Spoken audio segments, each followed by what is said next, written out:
کہ یا رسول اللہ حسن تیرا سا نہ دیکھا نہ سنا، کہہ گئے اگلے زمانے والے۔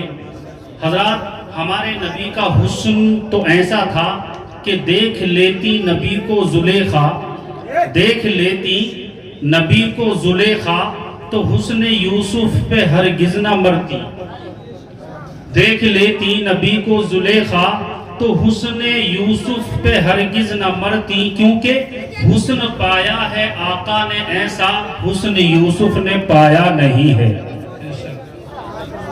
حضرات ابھی ابھی آپ نے تقریریں سنی ہوں گی، خطیب نے اپنے خطبے میں معراج کو بیان کیا ہوگا، مقرر نے اپنی تقریر میں بیان کیا ہوگا، کیونکہ جب معراج کا مہینہ پلٹ کر آتا ہے تو ہر سال ہم سنتے ہیں، تو اس میں نبی کے حسن کو بتایا جاتا ہے، نبی کی رفتار کو بتایا جاتا ہے، نبی کی گفتار کو بتایا جاتا ہے، نبی کے آنے کو، نبی کے جانے کو، جنت کے سیر کرنے کو، جو دوزخ کے سیر کرنے کو، نبی نے کیا دیکھا، کیا بیان کیا، ان ساری باتوں کو بیان کی کرتا ہے خطیب اپنے خطبے میں، مقرر اپنی تقریر میں، کہ پانی بھی گرم رہا، زنجیر بھی ہلتی رہی، اور وہ ہمارے نبی کا سفر 18 سال کا سفر تھا، جو ایک پل بلکہ اس کا قیاس ہی نہیں لگایا جا سکتا۔ اب حضرات وہ رات کیا تھی؟ کوئی چاندنی رات نہیں تھی، 14ویں رات کا چاند نہیں جگمگا رہا تھا، اندھیری رات تھی، گھٹا ٹوپ اندھیرا تھا۔ ہمارے نبی 27ویں شب میں ہمارے نبی کو معراج اللہ کی ملاقات کا شرف حاصل ہوا۔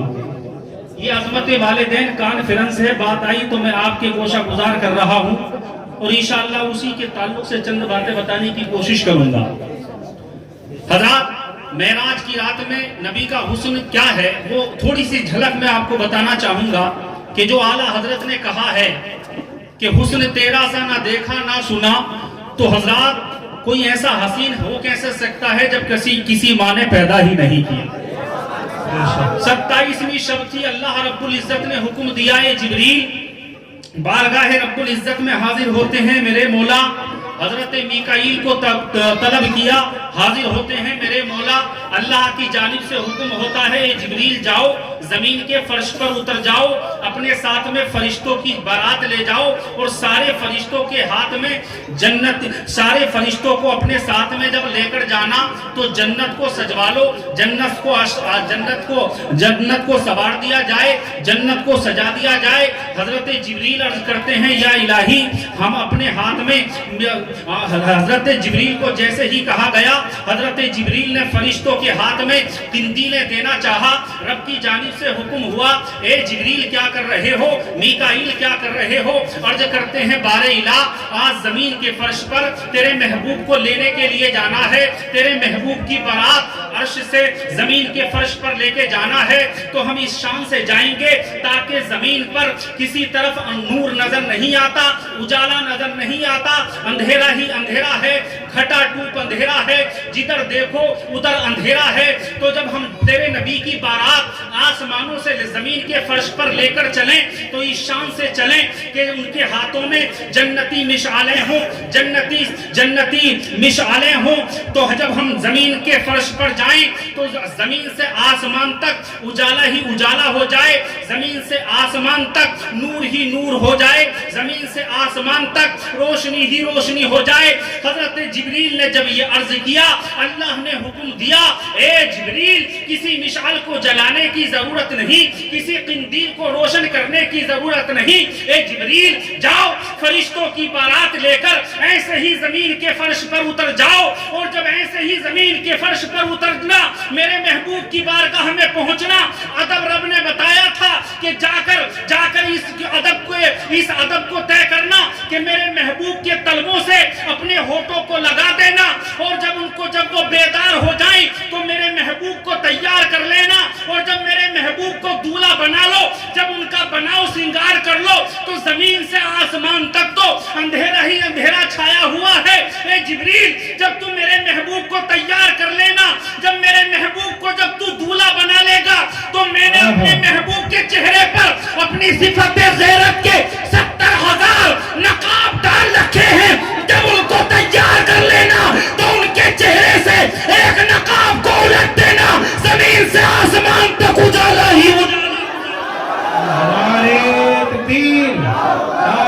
رسالت اپنے غوثیت حضرت اعلیٰ حضرت عبداللہ صاحب قبلہ زمین سے آسمان تک اجالا ہی اجالا ہو جائے گا. ایک پردے کے الٹنے کا یہ عالم ہے تو اور پردوں کے الٹنے کا عالم کیا ہوا. حسن تیرا سا نہ دیکھا نہ سنا, حسن تیرا سا یا رسول اللہ نہ دیکھا نہ سنا کہہ گئے اگلے زمانے والے.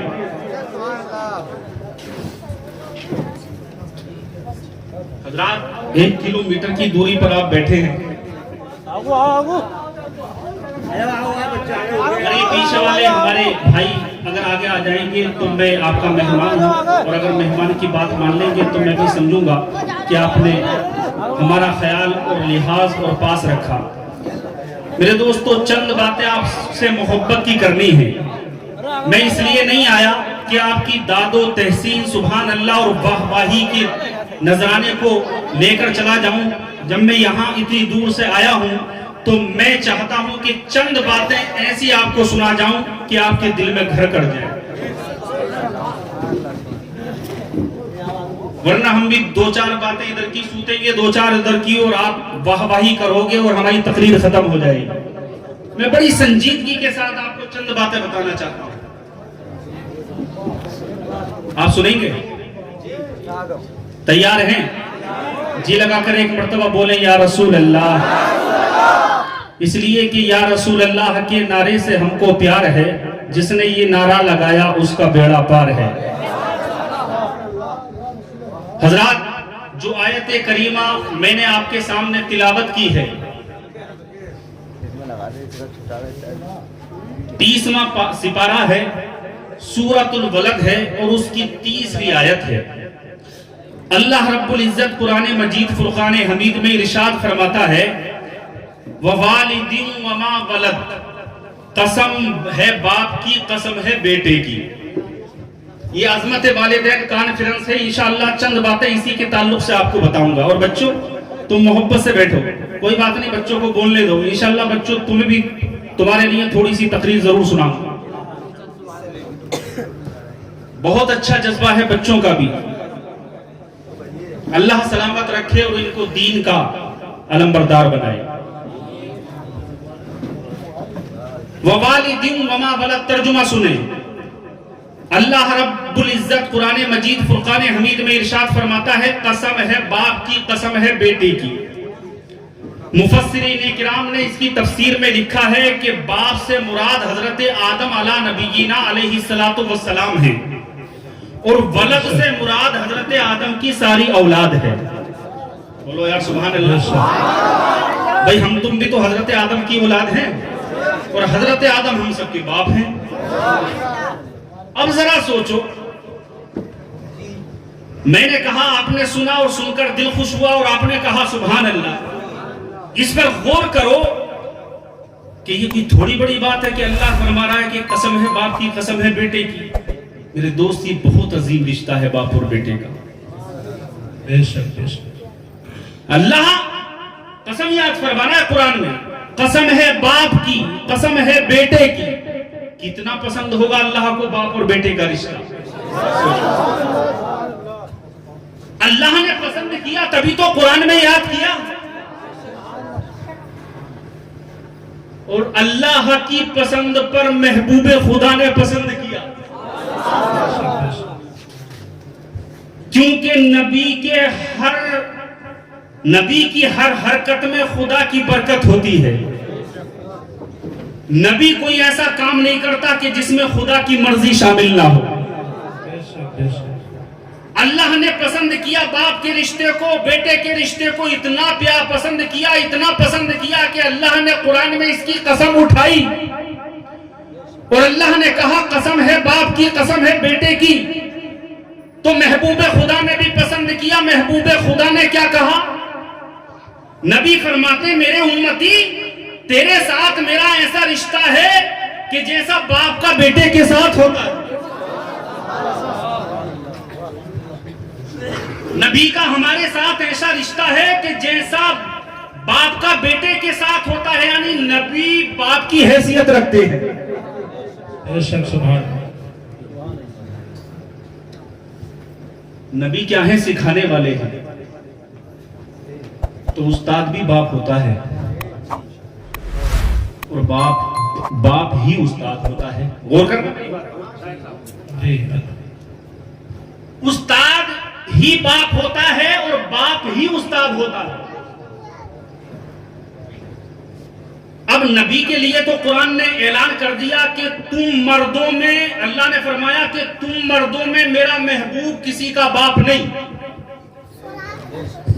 توجہ میری طرف رکھنا دوستو. اللہ نے کہا کہ تم مردوں میں میرا محبوب کسی کا باپ نہیں ہے. اب یہاں پر نبی نے جو اپنے آپ کو باپ قرار دیا ہے، کیونکہ نبی سکھانے والے ہیں، تعلیم دینے والے ہیں، علم دینے والے ہیں، ہدایت دینے والے ہیں، نور دینے والے ہیں، اجالا دینے والے ہیں، روشنی دینے والے ہیں، ہدایت دینے والے ہیں. تو نبی نے یہاں پر جو اپنے آپ کو باپ قرار دیا ہے امت کا، تو وہ اپنا روحانی باپ قرار دیا ہے. کیونکہ قرآن نے تو اعلان کر دیا تم مردوں میں میرا محبوب کسی کا باپ نہیں. تو نبی کے فرمانے کا مطلب ہے میں اپنی امت کا روحانی باپ ہوں. اب جو ایک باپ ہوتا ہے نا، باپ، وہ باپ بھی استاد ہوتا ہے. کیونکہ ایک باپ ہی ہوتا ہے جو اپنے بیٹے کی تربیت کرتا ہے اور اس کو انگلی پکڑ کر چلنا سکھاتا ہے، اس کو جینے کا طریقہ بتاتا ہے، جینے کا سلیقہ بتاتا ہے، زندگی کا طریقہ بتاتا ہے، زندگی کا شعور بتاتا ہے باپ. تو باپ بھی استاد اور استاد بھی باپ. بول دو یار. یہ رشتہ ہے باپ کا اور بیٹے کا جس کو اللہ نے پسند کیا ہے. یہ عظمت والدین کانفرنس ہے. حضرات اللہ کے رسول کے صحابی حضرت اسامہ، سب کہیے رضی اللہ تعالیٰ عنہ، فرماتے ہیں کہ ایک شخص نبی کی بارگاہ میں حاضر ہوا، بارگاہ رسالت میں حاضر ہوا، عرض کرتا ہے یا رسول اللہ، ایک بیٹے کا والدین کے لیے کیا حق ہے؟ میری جہاں تک آواز جا رہی ہو، اگر کوئی اپنے گھر بیٹھ کر سن رہا ہو تو غور سے سنے. آج ہمارا معاشرہ تباہیوں کے بہت قریب ہے. ہمارا معاشرہ تباہیوں کے دہانے پر کھڑا ہے. ایک بیٹا اپنے باپ کا احترام کرنے کے لیے تیار نہیں. ایک بیٹا اپنی ماں کی بات ماننے کے لیے تیار نہیں.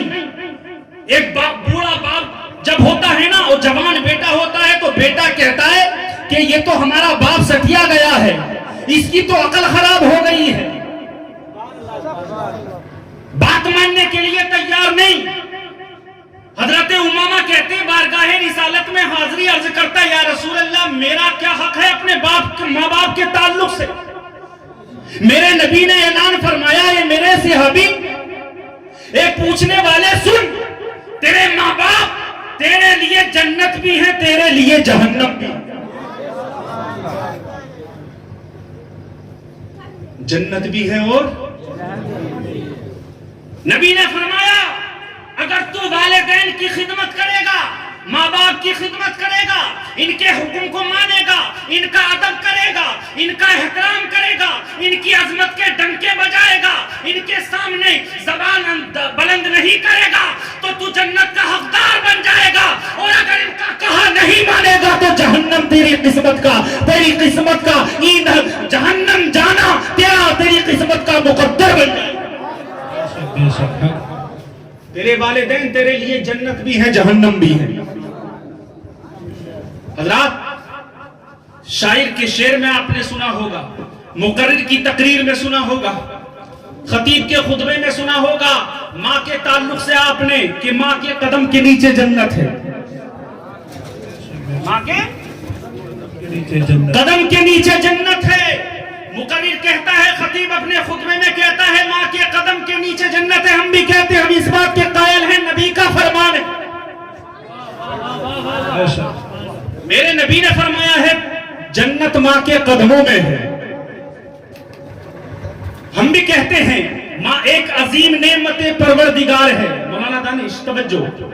ماں ایک عظیم نعمت پروردگار ہے. ماں وہ چمن ہے جس سے مسلسل بہار ہے. ماں لطف ہے, سکون ہے, عظمت ہے, پیار ہے. ماں ایک عظیم نعمت پروردگار ہے. سبحان اللہ سبحان بولو یار ماں کے نام پہ سبحان اللہ. ماں ایک عظیم نعمت پروردگار ہے. ہاں ہم یہ بھی دنیا کو بتاتے ہیں کہ ہر روز ماں کی قبر پہ جاتے تھے شاہ حسین. بولو یار. ہر روز ماں کی قبر پہ جاتے تھے شاہ حسین. ہر شب نیاز چراغ جلاتے تھے شاہ حسین. اور جاتے ہیں جب حسین مدینے کو چھوڑ کر نانا کے بعد پہنچے ہیں ماں کے مزار پر. نعرہ تکبیر, نعرہ رسالت, نعرہ غوثیہ, مسلک اعلیٰ حضرت مولانا قاری عبداللہ صاحب قبلہ. زندہ باد زندہ باد. واہ واہ. ماں کے بہت بڑے مرتبے ہیں, ماں کی بہت بڑی عظمت ہے, مگر مرتبے باپ کے بھی بہت بلند ہیں. ماں کے قدموں کے نیچے جنت ہے. تو میرا نبی اعلان فرماتا ہے تیرا باپ جنت کا دروازہ ہے. اور زور سے بولو یار. جنت کا دروازہ ہے باپ.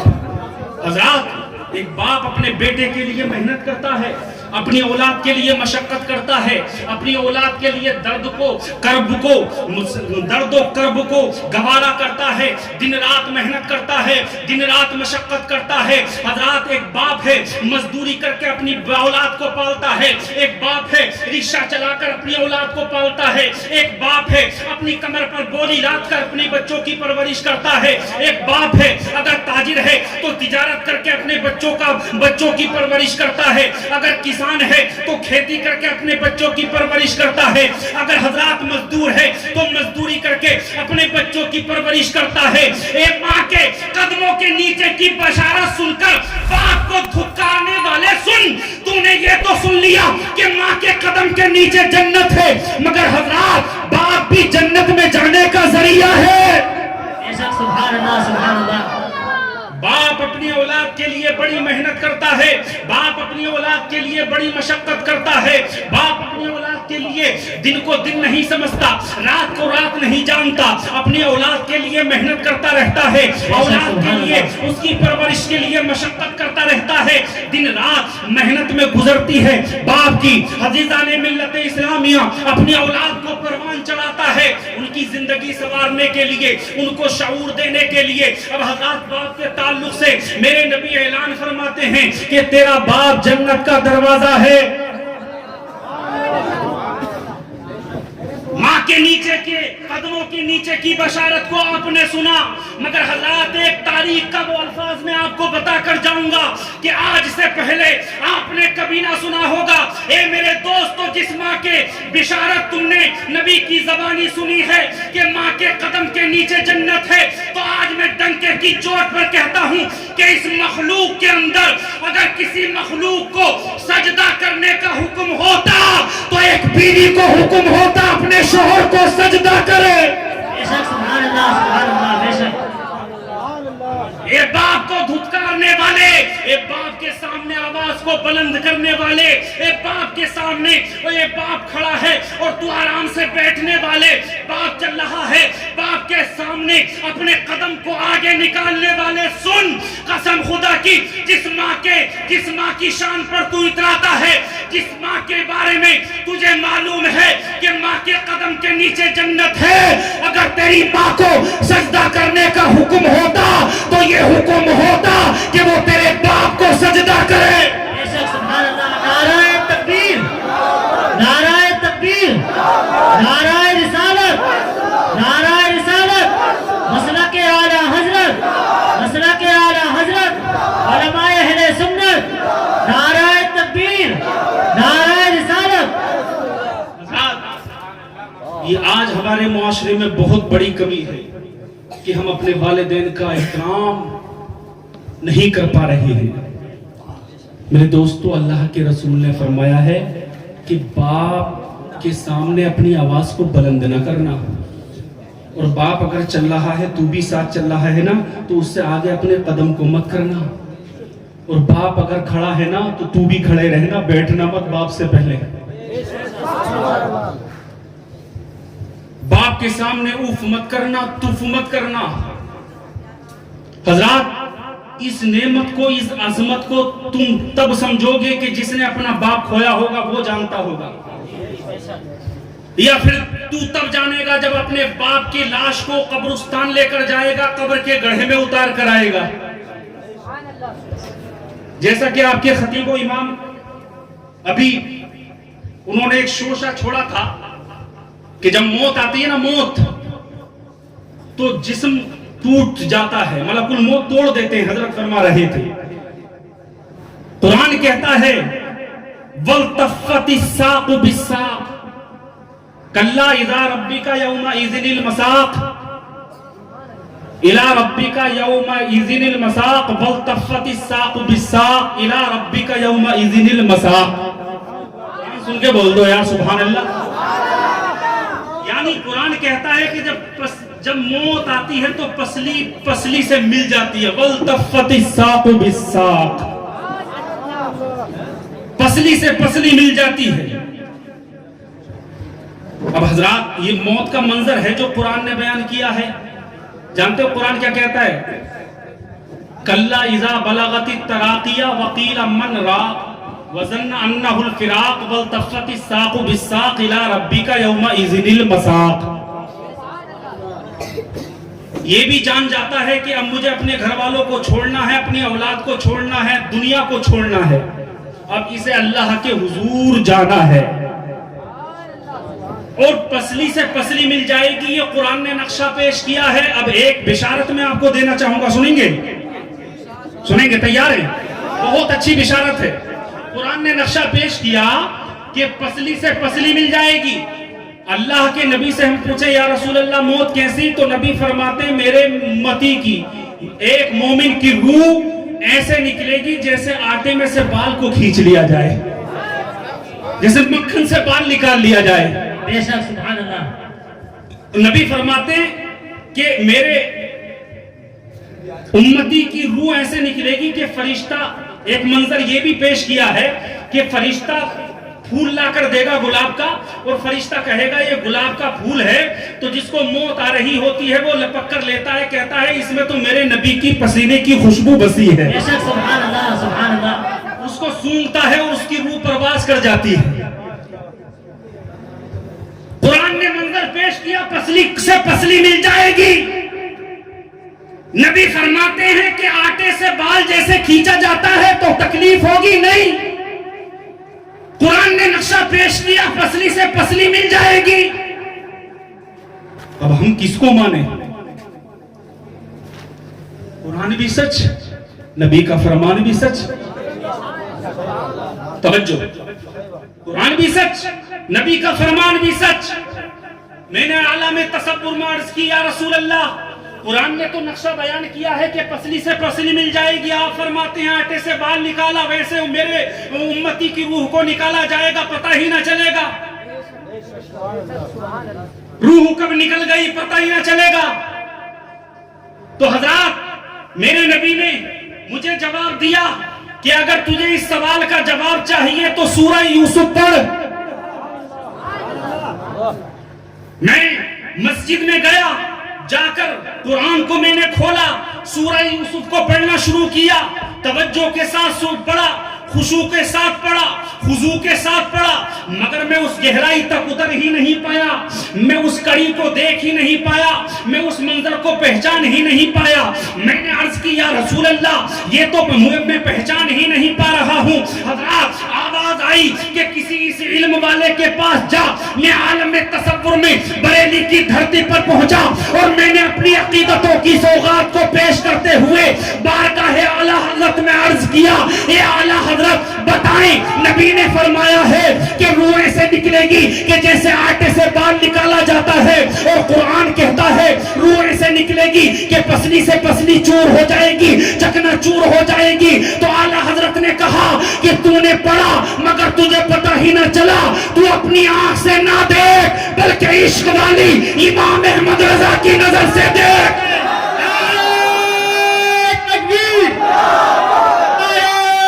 رسالت مسلک اعلی حضرت قاری عبداللہ صاحب قبلہ. نعرہ تکبیر. جناب پتا چلا اعلیٰ حضرت نے فرمایا، اعلیٰ حضرت نے کہا کہ تو نے سورہ یوسف پڑھا ہے تو اس منظر کا تو نے نہیں دیکھا. اس منظر کو دیکھ کہ جب مصر کے بازار میں یوسف کو بیچا گیا تھا اور اس کو غلام بنایا گیا تھا اور وہاں پر زلیخا اس پر عاشق ہو گئی تھی، اور جب اس پر عشق سوار ہو گیا تھا زلیخا پر، کس کا؟ حضرت یوسف علیہ السلام کا. بولو سبحان اللہ.